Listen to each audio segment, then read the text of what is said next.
गणेश चतुर्थी।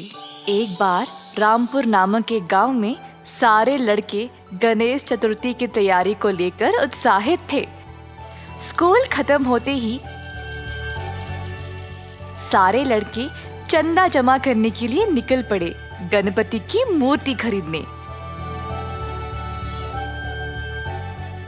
लड़के हर एक दरवाजे पर जा रहे थे चंदा लेने। उसमें से एक घर था आनंद जी का। हे लड़कों, इस बार बड़ी वाली मूर्ति ला रहे हो क्या? आप जितना दान करोगे उतनी बड़ी मूर्ति लाएंगे। बड़े होशियार हो तुम लोग।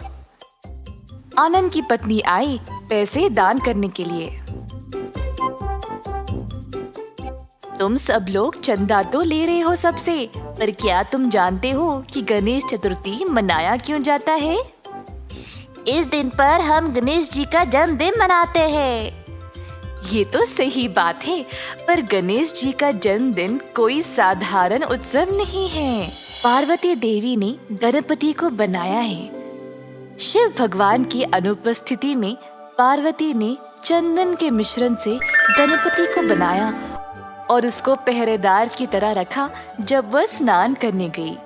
जब वह स्नान में थी तो उसी दौरान भगवान शिव की लड़ाई गणेश जी के साथ हो गई, क्योंकि उन्होंने शिव जी को अंदर आने नहीं दिया अपने माँ के आदेश के अनुसार। गुस्से में आकर शिव भगवान ने गणेश का सर काट दिया।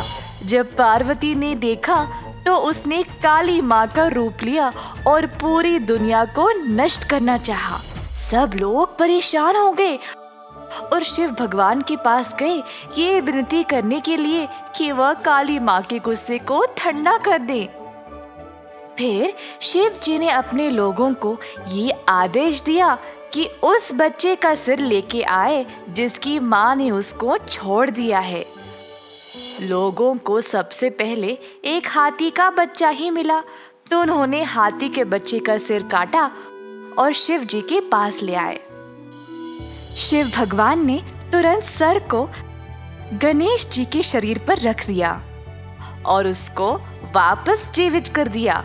काली माँ का गुस्सा खत्म हो गया और पार्वती देवी वापस अपने असली रूप में आ गई।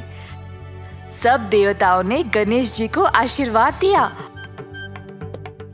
और यही दिन को आज हम गणेश चतुर्थी के रूप में त्योहार मनाते हैं। ये कहानी सुनकर सारे लड़के हैरान होकर एक दूसरे को देखने लगे। गणेश चतुर्थी तो परसों है ना? हाँ, हम इसी कहानी पर एक नाटक पेश करेंगे। बाकी के बच्चे भी खुशी से कूदने लगे। आ गया गणेश जी का त्योहार का दिन। ये त्योहार 10 दिनों तक मनाया जाता है और पहले दिन गणेश का एक मिट्टी का पुतला हर घर में रखा जाता है। सारे घर को फूलों से सजाया जाता है। मंदिरों में बहुत सारे भक्त पूजा पाठ के लिए आते हैं। सारा परिवार एक साथ इस त्योहार को मनाता है। समुदाय के लोग बड़ा मंच बनाते हैं गणेश भगवान की बड़ी मूर्ति रखने के लिए, ताकि सब लोग इस जश्न में भाग ले पाए। इसी प्रकार रामपुर गांव में भी गणेश चतुर्थी के दिन हर कोई, बूढ़ा बच्चा, सब एक साथ आए इस त्योहार को मनाने के लिए।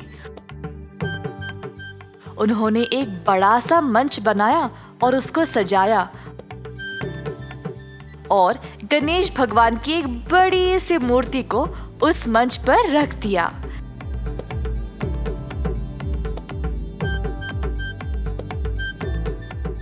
नारियल तोड़कर इस त्योहार की शुरुआत की गई। सब लोगों ने चर्चा किया। गणपति बप्पा मोरया, गणपति बप्पा मोरया, गणपति बप्पा मोरया। गणेश पूजा की शुरुआत होती है गणेश जी की मिट्टी की मूर्ति घरों में रखकर। फिर कई प्रकार के भोजन पकाए जाते हैं भगवान को भोग चढ़ाने के लिए। पुतले को ताजे पानी से नहलाया जाता है। दिए जलाकर आरती उतारी जाती है। कई भजन गाए जाते हैं और गणेश जी का जाप भी किया जाता है। ये माना जाता है कि इन भजनों से मूर्ति जीवित हो जाती है। लोग ये भी मानते हैं कि इस त्योहार के दिन गणेश भगवान स्वयं हर एक भक्त के घर में जाते हैं और उनके परिवार के लिए खुशियां और तरक्की ले जाते हैं। गणेश चतुर्थी भगवान गणेश का जन्मदिन है।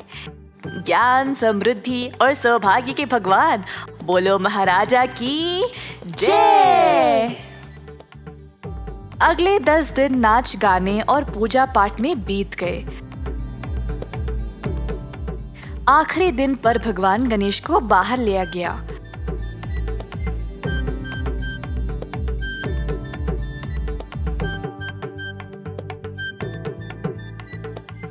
सब लोग खुशी से नाच गाने का प्रदर्शन कर रहे थे अपनी भक्ति दिखाने के लिए।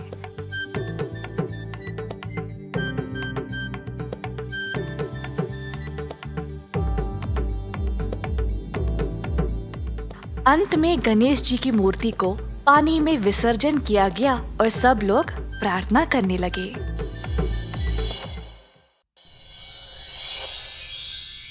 एक बार होली के त्योहार पर आलू भाइयों ने अपने साथ पिचकारियां और रंग लिए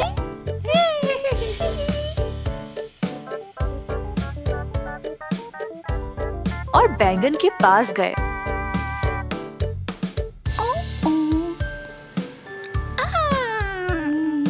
आलू भाइयों ने बैंगन पे पिचकारियां चलाई और खूब रंग फेंका जो टोकरी में बड़े आराम से सो रहा था। बैंगन जाग गया और गुस्से से दोनों की ओर देखा। अब बैंगन को भी उन पर रंग डालना था, तो वो झट से उठ गया और उनको भगाने लगा, हाथ में पिचकारी लिए हुए। तेरी मेरी लड़ाई, वो सब छोड़ के गले मिले। तीनों दोस्त एक दूसरे पर रंग डालकर बड़े मजे ले रहे थे। फिर तीनों मिलकर भिंडी के पास गए। चोरी छुपे तीनों एक दूसरे पे चढ़कर भिंडी को भी अब रंग बिरंगा बना दिया। एक सेकंड रुको, मैं भी खेलूंगा, एक मिनट। रंगीन भिंडी पीछे मुड़कर बोली, हे हैप्पी होली दोस्तों, मुझे भी तुम लोगों के साथ खेलना है। ये आओ साथ खेलें। पर हमारे पास केवल 4 रंग हैं। कोई बात नहीं, इन 4 रंगों को मिलाकर हम 3 और रंग बना सकते हैं। पर कैसे? हमें बस लाल रंग को लेकर बाकी रंग सफेद, पीला और नीला के साथ अलग अलग मिलाना है। ये देखो, लाल और सफेद बन गया गुलाबी, लाल और पीला बन गया नारंगी, और लाल और नीला बन गया बैंगनी। वाह कमाल है। चलो अब इन रंगों के साथ खूब मजे करेंगे।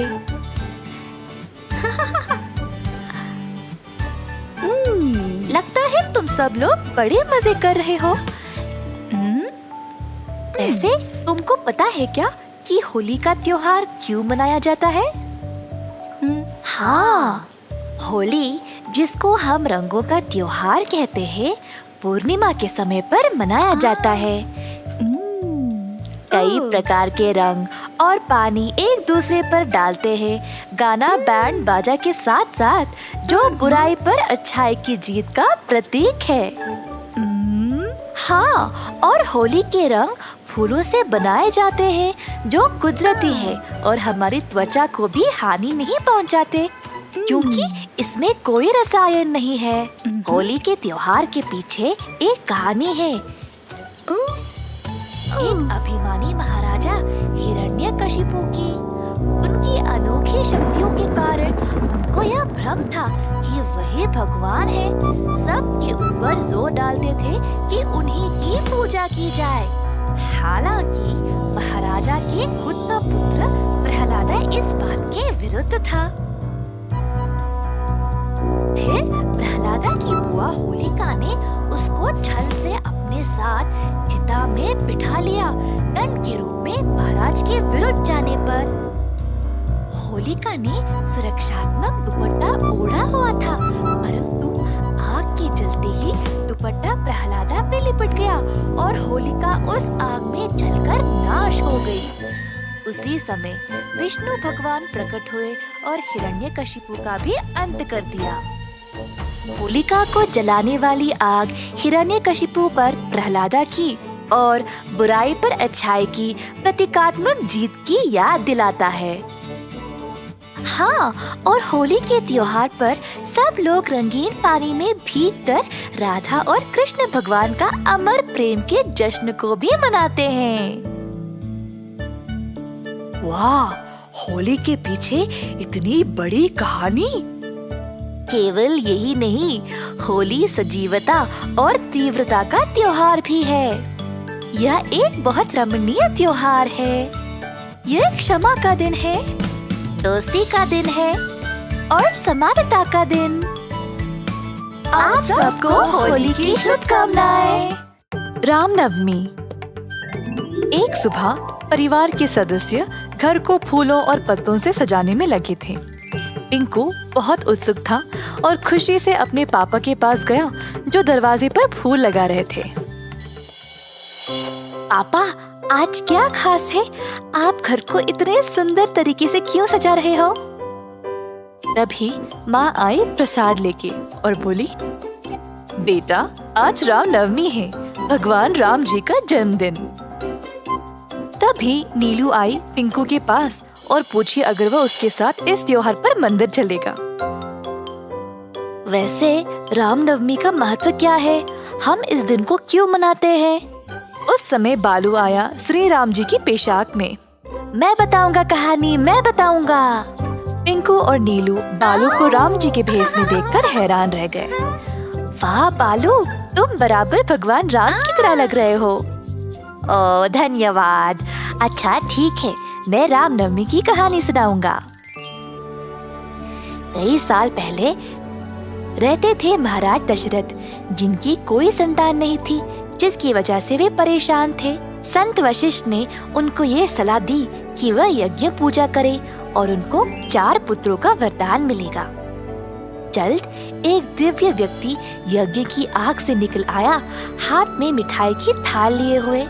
उसने इन मिठाइयों को अपने 3 पत्नियों के बीच बांटने के लिए कहा। जल्द कौशल्या ने एक पुत्र को जन्म दिया, जिसको राम का नाम दिया गया। वह अपने तीनों भाइयों के साथ एक दूसरे के लिए प्रेम और आदर के साथ बड़ा हुआ। तो राम जी का जन्मदिन रामनवमी के नाम से मनाया जाता है। हो, तो रामनवमी का त्योहार कैसे मनाया जाता है? हम बोलेंगे। मम्मी मुझे और बाकी लोगों को सुबह सवेरे जगाती है। फिर हम सब सुबह के रस्म रिवाज करते हैं और सूर्य को प्रार्थना करते हैं। और पता है, सारे मंदिर और घर इतने सुंदर तरीके से सजाए जाते हैं। मेरी मम्मी मुझे भजन कीर्तन सुनने के लिए मंदिर ले जाती है, प्रभु राम के जन्म के जश्न में। और मुझे तो गाना कितना पसंद है। और फिर मंदिर के पुजारी मजेदार मिठाइयाँ और फल सब भक्तों में बांटते हैं। मेरी मम्मी स्वादिष्ट पानका बनाती है हर साल इस त्योहार पे। बहुत ही मजेदार होता है। आज मैं तुम लोगों को पिलाऊंगा। और पिंकू की मम्मी ने सबको पानका पिलाया। हम सब इस दिन पे उपवास रखते हैं, भगवान राम जी को प्रसन्न करने के लिए। हे, मेरी मम्मी भी उपवास रखती है। और इसके अलावा आज केवल राम भगवान का जन्मदिन ही नहीं, बल्कि राम और सीता का विवाह भी हुआ था। आज के दिन सीताराम कल्याण उत्सव भी मनाया जाता है। मैं तुम सबको सीताराम विवाह की कहानी सुनाती हूँ। एक बार था एक राजा, जिनका महाराज, जो सीता के पिताश्री थे। जब सीता विवाह की लायक हुई, तब उसके पिताश्री ने उसके लिए एक स्वयंवर का प्रबंध किया। जो भी शिवधनुष एक भारी धनुष को तोड़ पाएगा, वही सीता के लिए योग्य होगा। बहुत सारे राजकुमार कई राज्यों से आए स्वयंवर के लिए। सीता के हाथ के लिए अन्य धर्मों और संस्कृतियों से आए राजकुमार, परंतु कोई भी शिव धनुष को उठा नहीं पाया। बहुत बलवान पुरुष भी थे, पर बहुत कोशिश करने के बाद भी कोई सफल नहीं हो पाया। उस समय राम और लक्ष्मण उधर आए अपने गुरु वशिष्ठ के साथ शिव धनुष को देखने के लिए। वशिष्ठ ने राम और लक्ष्मण को जनका महाराज से मिलाया और शिव धनुष को देखने की अनुमति मांगी। जनका महाराज ने समझाया कि आज सीता राजकुमारी का स्वयंवर था और जो भी इस धनुष को तोड़ पाएगा वही सीता के पति बनने के लायक होगा। महाराज ने उनको शिव धनुष देखने की अनुमति दे दी। राम ने शिव धनुष को देखा और देखते ही उससे जुड़ा हुआ महसूस करने लगा। बस राम नीचे झुका और आराम से शिव धनुष को उठा लिया। सब लोग ये नजारा देखकर आश्चर्यचकित रह गए। राम ने तब शिव धनुष को तोड़ दिया और सब लोग जयकार करने लगे। इसके बाद राम का विवाह सीता के साथ हो गया, राम जी के जन्मदिन पर ही, और बहुत सारे लोग जमा हुए इस अनोखे अवसर को देखने के लिए। राम और सीता का विवाह एक त्योहार की तरह मनाया गया। वाह, हमें राम और सीता की पूरी कहानी सुनने का कभी मौका ही नहीं मिला। इस कहानी को सुनने में बड़ा मजा आया। मैं मंदिर में जश्न मनाने के लिए अब और इंतजार नहीं कर सकता। तो चलो और सजावट करने में मदद करें, बहुत मजा आएगा। फिर हम स्वादिष्ट मिठाइयाँ भी खा सकते हैं। मुझे सब में हिस्सा लेना है। 1 मिनट दोस्तों, मैं अभी आया। टिंकू भी राम जी के रूप में तैयार हुआ और फिर तीनों दोस्त साथ गए मंदिर रामनवमी मनाने के लिए। एक दूसरे के साथ सबने बहुत मजे किए और मंदिर में अपने परिवार के साथ अच्छा समय बिताया। सबको रामनवमी की शुभकामनाएं। एक समय की बात है, एक कबूतर था जो पेड़ पर एक घोंसले में रहता था। वो पेड़ एक घर की रसोई के बहुत पास था।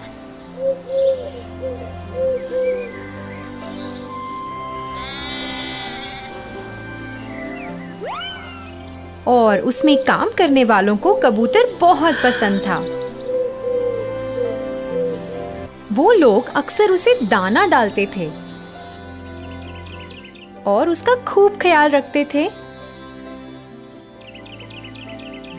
कबूतर अपनी जिंदगी से खुश था और उसे अपने घर से बहुत प्यार था। उस पेड़ के पास एक और पेड़ था जिस पर एक कौवा रहता था। वो बहुत ही आलसी था और सबको परेशान भी करता रहता था। वो दूसरे पंछियों का खाना ले लेता था और कभी उनका घोंसला भी खराब कर देता था, क्योंकि उसे खुद मेहनत करने में आलस आता था। एक दिन कौवे ने कबूतर को उस रसोई से खाना लाते देखा। उसने देखा कि रसोई में काम करने वाले कबूतर के प्रति बहुत दयालु हैं और उसे भी ऐसा आराम चाहिए था। फिर एक सुहानी सुबह का दिन था जब कबूतर अपना घोंसला साफ कर रहा था और अपनी पसंदीदा धुन गुनगुना रहा था। जब वो अपने घोंसले के लिए नई झाड़ियां उठा रहा था, तभी उसका पैर घास में फंस गया। वो अपना पैर निकालने के लिए बहुत संघर्ष कर रहा था। फिर अचानक उसने ऊपर उस काले कौवे को देखा। फिर कौवा बोला, हेलो दोस्त, ऐसा लगता है कि तुम फंस गए हो। क्या मैं तुम्हारी मदद कर सकता हूँ? कोई बात नहीं, मैं ठीक हूँ, कबूतर ने कहा। अरे छोड़ो, मैं तुम्हें बाहर निकालता हूँ। कौवे ने झाड़ियों को खींचा और कबूतर का पैर बाहर आ गया। शुक्रिया दोस्त, तुम्हारा दिन खुशहाल रहे, कबूतर ने कहा।